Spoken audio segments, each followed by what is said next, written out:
न छूंगा और राम के न कोई हर्ष है न कोई विषाद है।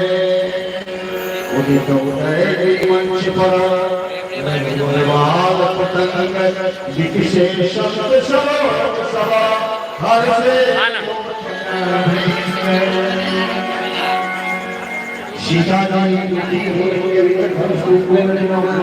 से प्रार्थना किया है धनुष को हल्का कर देना, कहा कितना हल्का कर दो, हल्का कर देना कि ये बड़े सुकुमार हैं।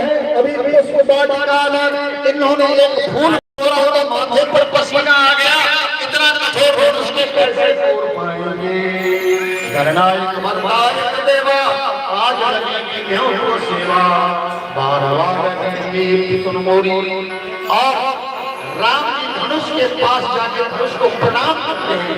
राम जी धनुष के पास आइए और दोनों हाथ जोड़कर धनुष को प्रणाम कीजिए। पूछा कि धनुष को राम जी ने प्रणाम क्यों किया? आपके निधन के लिए शिक्षा दे दो। ये धनुष किस चीज से बना हुआ है?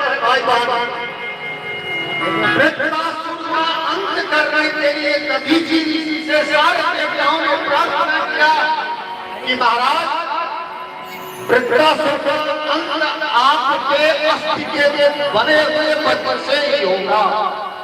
तो इंद्र ने याचना करके दधीचि का अस्थि माना, उसे वृत्रासुर का विनाश हुआ और शाप विनाश हुआ। और शाप एक परशुराम जी के पास है, संक्षिप्त समय में कोई शब्द नहीं छोड़ूंगा, परशुराम जी के पास है। दूसरा ये शाप पिनाक है जो जनकपुर में रखा हुआ है और उसी समय एक घटना घटती है।